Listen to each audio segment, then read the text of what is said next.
کیا خیال ہے؟ جن کے پاس پیسہ بھی بہت ہے، وسائل بھی بہت ہیں، وہ کرتے، وہ تو کر نہیں رہے، ان کو پتہ ہے چوڑے میں آئیں گے. اور بعض تو ایسے ہیں جن کی بیوی کا انتقال ہوا، انہوں نے کہا اللہ نے خود ہی اٹھا لیا تو اب ایک بھی نہیں کرنی ہم نے. وہ تو پہلی دفعہ ہم نے غلطی سے کر لی تھی، اب اللہ نے جب اٹھا لیا تو اب ہم یہ غلطی دوبارہ نہیں دہرائیں گے. تو پیغمبر صلی اللہ علیہ وسلم کے کہنے پر بھائی ہم اپنے گھر کا نان نفقہ اٹھاتے ہیں. ہم تو نسل بھی کس کے کہنے پہ بڑھاتے ہیں؟ اللہ کے. ورنہ غیر مسلم تو نسل بھی نہیں بڑھا رہا، وہ کہتے ہیں 2 بچے اور 1 بچہ، ان کا تو سارا سیٹ اپ کیا ہو گیا؟ برباد. ہم تو ذمہ داریاں پال رہے ہیں، بیٹے بھی بیٹیاں بھی. غیر مسلموں میں تو یہاں تک ہو گیا الٹرا ساؤنڈ کراتے ہیں، بیٹی ہے تو پہلے ہی مار دیتے ہیں ماں کے پیٹ میں. ہم مارتے ہیں؟ ہم نہیں مارتے بھائی، بیٹا ہے بیٹی ہے کوئی بات نہیں، خوشی میں بکرا کاٹیں گے ہم تو، ٹھیک ہے نا. ان کو ہمارے بکرے کاٹنے پر اعتراض ہو رہا ہے کہ جانور پہ ظلم کر رہے ہیں، اس پہ نہیں ہو رہا کہ بیٹی پیدا ہونے سے پہلے ہی ماں کے پیٹ میں اس کو قتل کیا جا رہا ہے. تو بچیاں قتل کر دو، اس پہ وہ نہیں ہے. ہم بکرا کاٹ کے کھائیں، غریبوں کو کھلائیں، اس پہ کہہ رہے ہیں جانور پہ ظلم کر رہے ہو. نہیں یہی بات میرا خیال ہے. تو بھائی یہ موٹیویشن، اتنی پاورفل موٹیویشن یہ سچے پیغمبر میں ہی ہو سکتی ہے کہ جس کے کہنے پہ زنا چھوڑ دیں، شراب چھوڑ دیں، 4 شادیوں میں اپنے آپ کو الجھا دیں، ٹھیک ہے نا، پٹیں اور نان نفقہ اٹھائیں، نسل بھی نہ روکیں بڑھائیں، پھر ان کی ذمہ داریاں بھی اٹھائیں. لوگ مجھ سے ایک بات کہتے ہیں، میں جب ابھی میرا بول ٹی وی میں آیا نا، بچے بھی میں نے 2-4 دکھا دیے. میں نے کہا صرف یہ کمپنی کی مشہوری کے لیے، پورے نہیں لے کر آ رہا، لوگ افورڈ نہیں کر پائیں گے، بے ہوش ہو جائیں گے، صوفہ پہ گر جائیں گے، ڈپریشن میں چلے جائیں گے. تو ابھی صرف 4 میں نے بچے چھوٹے والے دکھائے اپنے، وہ مختلف چینلوں کے. تو اس پہ نا کچھ بہت تبصرہ لوگوں نے الٹے کیے ہوئے تھے کہ دیکھو مہنگائی غربت کا کیا عالم ہے اور یہ بچوں کی اسپیڈ دیکھو. اگر اس مہنگائی غربت میں ہم اتنے بچے پیدا کر کے کسی سے بھیک مانگ رہے ہوتے نا، کسی ٹرسٹ سے پیسے لے رہے ہوتے، پھر یہ بنتا تھا. یہ اللہ نے مولویوں کو جگرا دیا ہے کہ نسل پیدا بھی کرتے ہیں اور ساری ذمہ داری نسل کی خود اٹھاتے ہیں. یہ ہمارے کروڑپتی لبرل لوگوں میں یہ جگرا نہیں ہے. وہ سانپ بن کے دولت پہ بیٹھتے ہیں کہ میں کھا جاؤں. جو کمبخت اپنی اولاد کو کھلانے کے لیے تیار نہ ہو، وہ غریبوں کا کیا کھلائے گا؟ وہ اس کا دل کہاں ہوا؟ تو تھوڑے تھوڑے ٹکڑے غریبوں میں تقسیم کر دیتے ہیں بس. جو اپنی اولاد کو اس لیے روک رہا ہو کہ کھلانا پڑے گا اس کو، اس سے بڑا کمظرف دنیا میں کوئی ہو سکتا ہے؟ محمد صلی اللہ علیہ وسلم نے روکا ہے. آج کے موٹیویشنل اسپیکر میں اتنی پاور نہیں ہے. تو ہم محمد صلی اللہ علیہ وسلم پر جو ایمان لائے ایسا ہی نہیں لے کر آ گئے. اتنا کانفیڈنس ہے، بڑے کانفیڈنٹ ہیں ہم اس میں، تبھی یہ سب کچھ کر رہے ہیں. ورنہ ہمیں کیا ضرورت تھی بھائی؟ تو ہماری تو بیٹیاں بھی ہو رہی ہیں، بیٹیاں بھی ہو رہی ہیں، نہ ہمیں بیٹی پہ تکلیف ہوتی ہے نہ بیٹے پہ. ورنہ دنیا کے لحاظ سے تو بیٹی پیدا ہونا آج کل ایک عذاب بن گیا ہے. شادی کہاں سے ہوگی، جہیز کے خرچے، ٹوپی ڈرامے. ہمیں جہیز سے کس نے بچایا؟ اللہ کے نبی نے. ہمیں جلد شادی کا حکم کس نے دیا؟ اللہ کے نبی نے. ہمیں یہ کس نے سکھایا کہ بھائی اولاد پہ، بھائی بہنوں پہ، بیوی بچوں پہ خرچ کرو گے تو یہ آخرت میں کیا ہے؟ ذخیرہ ہے. اگر اللہ رسول نہ کہتے، ایک ڈھیلا ہماری جیب سے کوئی نکلوا کے دکھاتا ٹھیک ہے نا. اور یہ جو ہم یہاں بیٹھ کے بیان کر رہے ہیں یہ کروا کے دکھاتا ہم سے کوئی. لوگ کہتے ہیں یوٹیوب کی چینل کی آمدن ہے. جب چینل نہیں تھا تو بھی ہمارے اتنے ہی لمبے بیان ہوتے تھے، بلکہ اس سے زیادہ ہی لمبے ہوتے تھے. مجھے تو یاد ہے اس وقت تو یوٹیوب ایجاد ہی نہیں ہوا تھا. میرے ایک جگہ بیان ہوا 2.5-3 گھنٹے بول بول کے گلا بیٹھ گیا میرا، بند ہو گئی آواز. پھر بھی بولتا رہا، اس کے بعد پھر خود ہی کھل گئی. یعنی پہلے گلے نے احتجاج کیا کہ چپ کر جا، پھر گلے نے بولا نہیں کر رہا، چل ٹھیک ہے بول لے. تو یہ تو لوگوں کو نا نیگیٹو ملتے ہیں. یوٹیوب ہے بھائی، یوٹیوب کی مونیٹائزیشن ہے اور یہ سب. یہ تو مونیٹائزیشن کا ہمارے باپ کو بھی نہیں پتا بھائی، میرے بھائی پتا تھا کہ ہوتی کیا ہے. تو ہم تو پہلے سے کر رہے ہیں بیان، تو اعتراض کرنے والے تو پتہ نہیں کیا کیا کرتے رہیں گے.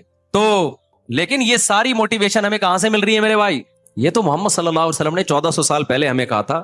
نبی صلی اللہ علیہ وسلم نے کہا کہ بھائی ماں باپ کے قدموں میں جنت ہے. تو والدین کے مرنے کے بعد اللہ ہمیں توفیق دیتا ہے. سب سے زیادہ دعائیں کس کے لیے کرتے ہیں؟ ماں باپ کے لیے. لبرل لوگ اپنے باپ کو زندگی میں بھول جاتے ہیں، موت کے بعد کیا یاد رکھیں گے یار. مجھے دنیا میں اگر کسی کی موت کا سب سے زیادہ غم ہوا تھا نا تو اپنے والد کا ہوا تھا. حالانکہ جس عمر میں میرے والد فوت ہوئے شاید اس میں ہمیں اپنے والد کی ضرورت تھی نہیں، ہم اسٹیبل ہو چکے تھے. ایسے موقع پہ تو جانے کا آدمی کہتا ہے کہ چلو اب تو ہمیں تو ضرورت ہے ہی نہیں نا. ایسے ہی عمر میں جس میں لوگ اپنے ابا کو اولڈ ہاؤس میں جمع کرانا شروع کر دیتے ہیں، اس میں ہمیں دنیا سے جانے کا سب کو ہوتا ہے. میں کوئی اکیلا کوئی آسمان سے نہیں اترا، ہماری کلچر میں سب کو افسوس ہوتا ہے. ماں باپ کے مرنے کا سب سے زیادہ افسوس ہوتا ہے. گھوڑے کو تو نہیں ہو، تو تھوڑا بہت 1-8 دن ہلکا پھلکا سا ہوگا. اور پھر تسلی بھی ہمیں، اس غم کی تسلی بھی کس نے دی ہمیں؟ وہ بھی اللہ نے دی. جو غم ہوا تھا مجھے تو لگتا تھا کہ میرا دماغ پھٹ جائے گا، میں ڈپریشن میں چلا جاؤں گا، لیکن ہمیں تسلی بھی کہاں سے ملی؟ محمد صلی اللہ علیہ وسلم کی طرف سے. آپ کی حدیثیں، آپ نے جو قرآن پیش کیا اس میں لکھا ہوا ہے کہ ہر غم پہ اجر ملتا ہے اور اللہ کے فیصلوں پہ کیا کرو. میرے جب والد صاحب کا انتقال ہوا میں اتنا سخت ڈپریشن میں چلا گیا تھا. حالانکہ ہمارے والد صاحب کوئی انٹرٹینمنٹ نہیں کراتے تھے، ہمیں ڈرامے فلمیں دکھاتے ہوں، مری گھما کے لائے ہوں جی، سوئٹزرلینڈ کی، مذہبی تھے، گھر میں آ کے نماز روزے کا ہی کہتے تھے. یہ تو ایسے ماں باپ تو اور ٹینشن ہے آج کل. کیا خیال ہے؟ نہ ہمارے گھر میں ٹی وی آنے دیا والد صاحب نے، نہ ہمارے گھر میں کوئی سٹا جوا، نہ سگریٹ، نہ نسوار، نہ پان، نہ گٹکا. اگر ابا عیاشی کراتے، پھر ابا دنیا سے جاتے تو پھر غم سمجھ میں آتا ہے. ابا نے تو ہمیں عیاشی بولو نا نہیں کرائی، پائپ سے کوٹا ہے. جب دیکھا کہ غلط دوستوں میں بیٹھ رہے تو پائپ سے پکڑ کے کیا کر دیا؟ کوٹ دیا. فجر کی نماز میں پکڑ کے کوٹ دیا کہ اٹھتا کیوں نہیں ہے بھائی نماز پڑھنے کے لیے. اور گھر میں ٹی وی نہیں ہے، پھر ہم نے کہا ابا سے ٹی وی لے آؤ، ابا نے کہا نہیں ٹی وی نہیں آئے گا گھر میں. تو ایسے ابا کے جانے کے بعد تو خوشی ہونی چاہیے نا. لیکن میں آج لبرل لوگوں کو بتاتا ہوں کہ جو ماں باپ اپنے بچوں کو عیاشیاں سکھا رہے ہیں نا، وہ اس خوش فہمی میں نہ رہیں کہ ابا کے مرنے کے بعد، اماں کے مرنے کے بعد اولاد کو تکلیف ہوگی کہ ہمارے ابا اتنی عیاشی کرا رہے تھے. نہ نہ نہ نہ، جب آپ یہ عیاشی کراتے ہو تو اولاد کا اللہ سے تعلق ختم، جب اللہ سے ختم تو ماں باپ سے بھی ختم. پھر ماں باپ جب تک پیسے دیں گے تو ابا ہیں، جب پیسے دینا بند کیے تو وہ ٹینشن ہے. تو یہ جو کوڑے پڑے ہیں نا ہمیں بچپن میں، ہینٹر اور جو پائپ سے مارے کھائی ہیں، یہ چیز تھی جس نے ٹوٹا پھوٹا ہمیں انسان بنا دیا. اور جب انسان بنتا ہے تو اللہ کی محبت پیدا ہوتی ہے اور والدین کی پیدا ہوتی ہے. سمجھتے ہو نا؟ نہیں سمجھتے تو جیسے چل رہے ہو ویسے ہی چلتے رہو. آج ماں باپ نا بہت زیادہ ایکچولی سیلف ریسپیکٹ بھی کوئی چیز ہوتی ہے. بچے کو ابھی تو سویا ہے فجر کے لیے، ابھی اٹھا دو گے تو بچہ ہے وہ ایکچولی اس کی نیند، ڈاکٹر کہتے ہیں ڈپریشن میں جائے گا. او بھائی جو ڈاکٹر ڈپریشن میں جانے کا سے بچانے کے لیے کہہ رہا ہے وہ خود ڈپریشن میں، آپ دیکھو نا، تحقیق کر لینا اس کی. تو ابا اماں کی مارے کھایا کرو چماٹے، اماں سے چماٹے کھاؤ، ابا سے کیا کھاؤ؟ کوڑے کھاؤ. مزہ نہ آئے پیسے واپس. اب ایسا نہ ہو آپ لوگ جا کے بلا وجہ بچوں کو کوٹنا پوٹنا شروع کر دیں. اصول تو یہی ہے کہ بچوں کو محبت دیں، لیکن غلط چیزوں میں ان کو محبت نہ دینا شروع کر دیں کہ بچہ چرس کے پیسے مانگ رہا ہے. آپ نے کہا بھائی بچے کی سیلف ریسپیکٹ کا تقاضا ہے کہ اس کو یہ سگریٹ کے پیسے مانگ رہا ہے یا گٹکے. ٹین ایجز لڑکوں کو ماں باپ بائکیں خرید کے دے دیتے ہیں، وہ ویلیاں لگاتے پھر رہے ہیں. ابے یار تمہیں اللہ نے پیسہ دے دیا تو اپنے بچے کو اپنے ہاتھ سے، ابھی اس کو بائک کیوں خرید کے دے رہے ہو آپ؟ کیوں خرید کے دے رہے ہو آپ؟ یہ بائکوں میں ویلیاں لگا رہے ہیں ڈیفینس میں جا کے، وہاں پھر لڑکیوں جب ویلیاں لگائے گا تو لڑکیاں لفٹ کراتی ہیں، پھر جب لڑکیاں لفٹ کرائیں گی تو سیٹی بازی اور پھر موبائلوں کے نمبر، یہ سب کچھ ہوتا ہے نا. تو ہاں آپ نگرانی کر رہے ہو بچے کی، دیکھ رہے ہو کیا کر رہا ہے، پھر ایک الگ بات ہے. تو بالکل ماں باپ نے آزاد چھوڑ دیا، اور ماں باپ اس خوش فہمی میں ہوتے ہیں کہ ہمارے بچے ہم سے محبت کریں گے. تو میرے بھائی بچے کی تربیت ہوگی تو محبت کرے گا، ورنہ محبت گئی تیل لینے، وہ بدتمیزی کرے گا آپ سے. جس دن اس کو فلم کے پیسے نہیں ملے، اب تو فلموں کے پیسے تو سب کچھ نیٹ پہ اتنا آ گیا ہے، جس دن اس کو آزادی نہیں ملی وہ مارے گا پکڑ گیا آپ کو، جیسے کہ ہو رہا ہے. پتہ نہیں کہاں سے کہاں بات چلے گی، میں کیا لے کے چلا تھا، بات کدھر نکل گئی. سوال کیا تھا یہ جس میں میں نے اتنی لمبی تقریر کی ہے؟ ہاں تو ایتھیسٹ. تو ہاں میں کہہ رہا تھا ہم ابا کو بھی یاد رکھتے ہیں، اماں کو بھی یاد رکھتے ہیں، کس کے کہنے پہ؟ اللہ کے کہنے پہ. ایتھیسٹ تو دلائل میں الجھتا ہے. یار انہوں نے تو پیدا کیا، یہ تو نیچرل ہے. اگر میری ماں نے مجھے گود میں پالا تو مرغی بھی اپنے بچوں کو پالتی ہے، بلی بھی اپنے بچوں کو، یہ تو نیچرل ہے. تو پھر نیچر سے محبت کرو، اماں سے محبت کرنے کی ضرورت یہی ہے نا بھائی، نیچر نے سکھایا نا، تو پھر نیچر سے محبت ہوگی، اماں سے تھوڑی ہوگی. ہم کہتے ہیں اللہ نے سکھایا، تو محبت کس سے ہوگی؟ پہلے اللہ سے. پھر اللہ کہتے ہیں مجھ سے محبت ہے تو من لم یشکر الناس لم یشکر اللہ، جو مخلوق کا شکر ادا نہیں کرتا وہ میرا بھی شکر ادا نہیں کرتا. پھر اللہ کہتا ہے میرے بعد سب سے بڑا حق کس کا ہے؟ والدین کا حق ہے. تو اس لیے یہ سارا آوے کا آوا ہی بگڑا ہوا ہے ان لوگوں کا. ہمیں اللہ نے بچایا محمد صلی اللہ علیہ وسلم کی وجہ سے بھائی، برائیوں سے بچا لیا، اور ہماری زندگیوں میں خوشی ہے، سکون ہے. میں تو زیادہ بیان نہیں کرتا نظر نہ لگ جائے، ورنہ خدا کی قسم مولوی جو مزے میں ہے نا تم سوچ نہیں سکتے. لوگ کہتے ہیں بھی ریوو میں گھوم رہا ہے نا تو مزہ تو آئے گا. بھائی جب پٹپٹی پہ گھومتے تھے اور زیادہ مزہ آتا تھا حقیقت بتا رہا ہوں. اور ریوو کون سا اپنی ہے، قسطوں پہ ہے یہ. وہ میرے بارے میں ایک کہہ رہا ہے فارچونر میں گھوم رہا ہے، فارچونر میں. میرے پاس تو فارچونر رہی ہے بھائی، میرے پاس تو ریوو ہے، اور وہ بھی قسطوں پہ ہے. ابھی میرے نام ہوئی بھی نہیں، بینک کی ہے. ہر کچھ اٹھا کے ڈال دو، اور اگر ہے بھی تو مزے کی بات ہے نا، خوش ہو جاؤ نا کہ چلو مولوی لینڈ کروزر میں گھوم رہا ہے. اتنے اعتراضات کہ یہ ایک نے مجھ سے کہا کہ یہ وہ بول ٹی وی میں جب انٹرویو آیا نا، یہ چار جو کی بھی ہے نا، اصل میں پیسہ بہت ہے، ریوو میں گھوم رہا ہے.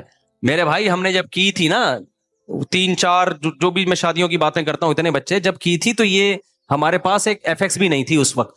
اس وقت لوگ تانا دیتے تھے کہ تمہارے پاس ہے کیا، اور باتیں 4 شادیوں کی کرتے ہو. اور صرف باتیں نہیں کر رہا تھا، کر بھی رہا تھا، اور بچے بھی پیدا ہو رہے تھے. اب وہ تانا الٹا ہو گیا. پہلے تانا یہ دیتے تھے ہے کیا تمہارے پاس، دھیلا ہے نہیں، دکان پکوڑوں کی، باتیں کروڑوں کی، بچے بھی اسپیڈ سے پیدا ہو رہے ہیں، شادیاں بھی ہو رہی ہیں، ہے کیا تمہارے پاس؟ اور جب ہے تو اب کہہ رہے ہیں دیکھو ہے نا اس لیے کر رہے ہیں.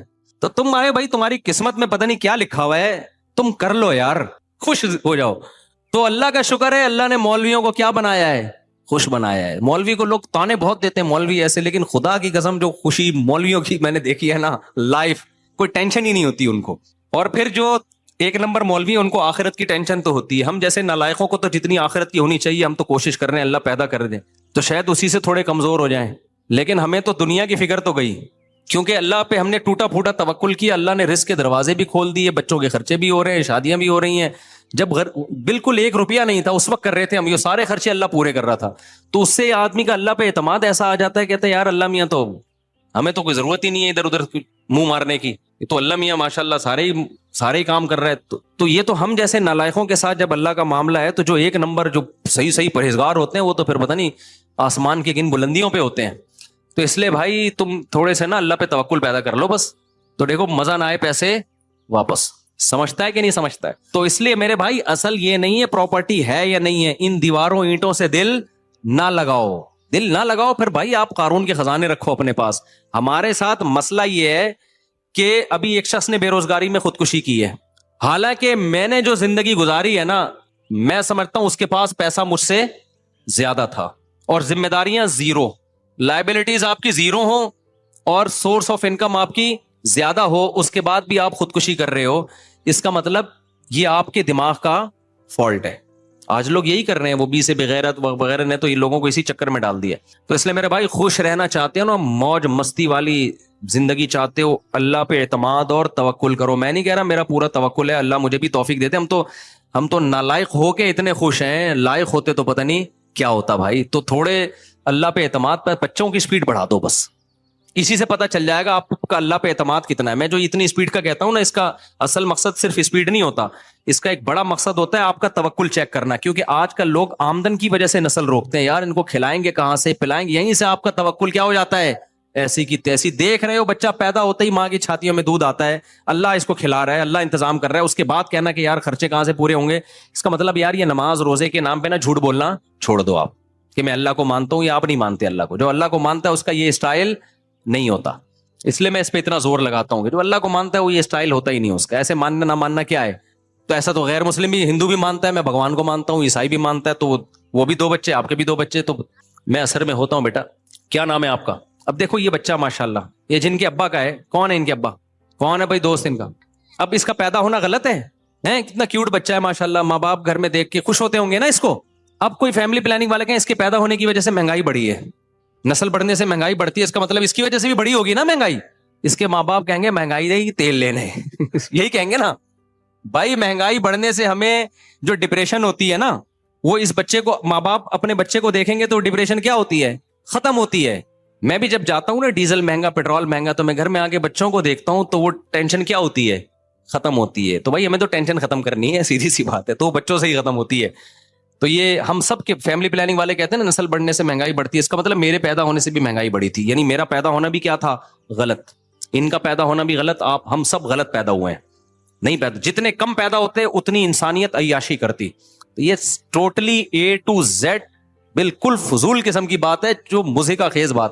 یہ کسی کافر پہ تو جچتی ہیں یہ باتیں, خدا کو ماننے والوں پہ یہ باتیں نہیں جچتی. چلو آگے. مفتی صاحب میرا سوال ہندوؤں سے متعلق ہے, ہندوؤں کے ساتھ کاروبار کرنا, کھانا کھانا, ان سے عقیدت رکھنا کیسا ہے؟ عقیدت تو نہیں رکھیں بھائی, عقیدت تو بزرگوں سے ہوتی ہے, غیر مسلم سے تھوڑی ہوتی ہے. ہاں کاروبار کرنا جائز ہے, کھانا کھانا بھی جائز ہے, دوستی بھی بزنس کے پوائنٹ آف ویو سے جو دوستیاں ہوتی ہیں وہ بھی جائز ہیں, بدسلوکی کسی کے ساتھ جائز نہیں ہے. عقیدت جائز نہیں ہے, عقیدت تو پیغمبروں سے اور اللہ والوں سے ہوتی ہے, ماں باپ سے ہوتی ہے. فہد کے پیپر ہیں, دعا کریں, دل سے دعا ہے جی اللہ آپ کو پیپر کی تیاری کی بھی توفیق دے, اور ایمانداری سے پیپر کرنے کی بھی, اور پھر اچھے نمبروں کی بھی سے پاس کرے. کیونکہ جب مجھ سے کوئی کہہ رہا ہوتا ہے نا پیپر میں کامیابی کی دعا, تو اس کا مطلب ہوتا ہے پیپر دے کوئی اور رہا ہے, دعا آپ کریں گے وہ کیا ہو جائے. کراچی میں تو الحمدللہ بہت دبا کے پنجاب میں تھا, کہہ رہا دعا کرے استاد جی آج میرا پیپر ہے. ابے میں نے کہا تو پنجاب میں, تو پیپر کہاں ہے, کراچی میں. کہہ رہا ہاں. تو میں نے کہا دعا کیا, کہہ رہا وہ میرا رشتہ دار ہے وہ جا کے دے رہا ہے. میں نے کہا یہ کیا ہے یار, وہ کیوں دے رہا ہے, کہہ رہا میں نے اس کے دیے تھے چل رہا ہے. یعنی کراچی میں یہ سہولت ہے سندھ گورنمنٹ کی طرف سے کہ اگر آپ کو کسی کام سے جانا ہے تو کوئی بات نہیں, وہ آپ کے پیپر دے لے, جب اس نے جانا ہوگا تو آپ اس کے پیپر دے لینا. کیا وکالت کا پیشہ ناجائز ہے؟ نہیں بھائی, کہتے ہیں لوگ کہتے ہیں اس میں جھوٹ بولنا پڑتا ہے, اس کی کمائی حرام ہے. نہیں جی, کمائی حرام نہیں ہے وکالت کی, اور جھوٹ بولنا لازمی نہیں ہے. آپ جب وکیل بنے تو میں ایسے وکیلوں کو جانتا ہوں, انہوں نے جب کیس سنتے ہیں تو پہلے جو ان کو وکیل بناتا ہے اس سے کہتے ہیں پہلے دیکھتے ہیں کہ یہ صحیح ہے یا نہیں ہے, اگر دیکھتے ہیں 2 نمبر تو اس کا کیس لیتے ہی نہیں وہ. ایسے بھی بہت سے وکیل ہیں. اور ویسے بھی یاد رکھو, اگر اس طرح کے پیشوں کو ہم حرام کہنا شروع کر دیں تو اس کا مطلب سارے حرام خوری پھر آ جائیں گے ان پیشوں میں, پھر تو سارا نظام A to Z خراب ہو جائے گا نا. تو جن پیشوں میں 2 نمبر لوگ زیادہ ہیں ان میں تو اچھے لوگوں کو زیادہ جانا چاہیے. تو وکیل تو بنے, اچھے لوگ جائیں اس شعبے میں. کوئی شخص قیامت کا انکار کرے یا قرآن کا یا پیغمبر کا تو یہ کافر ہے. جی ہاں, وہ بھی کافر نہیں ہے تو پھر کون ہے کافر بھائی؟ مفتی صاحب سگریٹ یا نسوار سے وضو ٹوٹتا ہے؟ نہیں, وضو نہیں ٹوٹتا, لیکن کلی کرنا ضروری ہے. مفتی صاحب میرے ایک ورکر, استغفر اللہ, تو بڑا حیا کے خلاف بھائی, یہ آج کل زنا کے بڑے کیسز آ رہے ہیں یار. یہ بچہ ولد الزنا ہے, اگر بعد میں عورت شادی بھی کر لیتی ہے نا, یہ کسی نے پوچھا, میں پورا مسئلہ نہیں پڑھ کے سنا رہا, اس سے برائی اور پھیلتی ہے. تو یہ بچہ پیدا ہونے کے بعد کسی کو بھی دے دیں, جس نے زنا کیا وہ نکاح کر بھی لے گا نا تو بھی یہ اس کا نہیں کہلائے گا, کیونکہ 5-6 مہینے حمل کو ہو گئے ہیں, تو اب یہ بچہ زانی کا نہیں کہلا سکتا. زانی کا بچہ اسلام میں کہلاتا ہی نہیں ہے. تو اب یہ بچہ چونکہ شادی کے بعد 6 مہینے سے پہلے پیدا ہو رہا ہے, تو اب یہ ولد الزنا ہی کہلائے گا. چاہے وہ زانی اس عورت سے نکاح بھی کر لے تو بھی رکھ نہیں سکتا, یعنی اس کو اپنی طرف منسوب نہیں کر سکتا, نہ اس میں وراثت میں حصہ ہے. وہ ماں اس بچے کو پالے, خود پالے یا کہیں عیدی سینٹر میں دے دے. باقی یہ کہ بچے کو ذلیل کرنا جائز نہیں ہے, اس کے لیے اچھے سے اچھا سوچے, ایسے ادارے میں دے جہاں اس کی صحیح پرورش ہو. بہتر تو یہ کہ خود پالے اس بچے کو, باپ کی طرف نسبت نہیں ہے, ماں کی طرف تو نسبت ہے نا اس کی, تو خود ہی پالے اس بچے کی, تربیت کرے. لیکن ولدیت میں اس زانی کا نام باپ کی جگہ ڈالنا جائز نہیں ہے, اور اس کا باپ کی جو زانی ہے اس کی وراثت میں کوئی حصہ